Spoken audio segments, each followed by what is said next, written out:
Which of the following examples represent nearly simple harmonic motion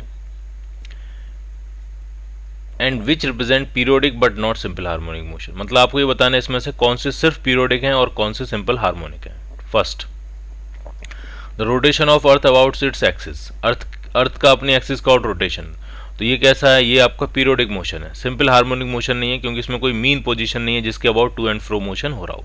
simple harmonic motion में एक mean position होती है जिसके about system to and fro kind of motion कर रहा होता है। क्लियर?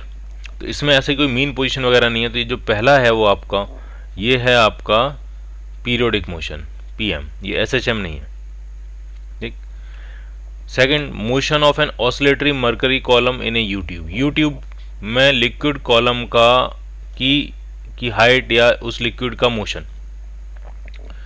तो थ्योरी में हमने ये प्रूफ किया है कि ये जो मोशन होता है ये एसएचएम होता है, और इसका हमने टाइम पीरियड भी निकाला है कि अगर मान लिया किसी यूट्यूब में कोई लिक्विड भरा हुआ किसी एक हाइट तक, और एक लिम में उसकी हाइट को कंप्रेस करके रिलीज कर दिया जाता है, तो दोनों लिम में जो लिक्विड का लेवल है, जो लिक्विड है वो सिंपल हार्मोनिकली क्या करेगा? ऑसिलेट, और इसका हमने टाइम पीरियड भी निकाला था।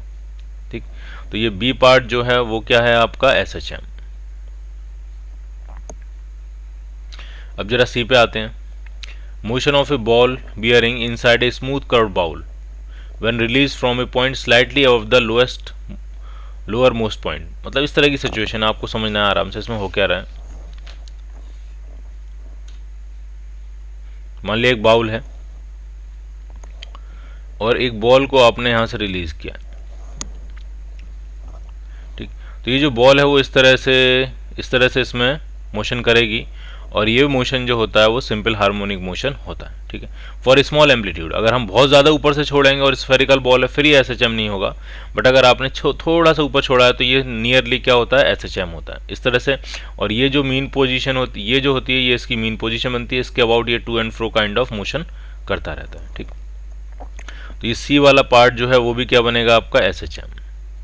अब जरा डी वाले पार्ट पे आते हैं। General vibration of A poly atomic molecule about it's equilibrium position, कोई पॉली एटॉमिक मॉलिक्यूल है, एक एटम ये है, एक एटम ये है, एक एटम ये है, मान लिया एक एटम कहीं और है, ठीक है, और एक और एटम है, कई सारे एक पॉली एटॉमिक मॉलिक्यूल है, कहीं डबल बॉन्ड होगी, कहीं सिंगल बॉन्ड होगी, कुछ होगा। ठीक है।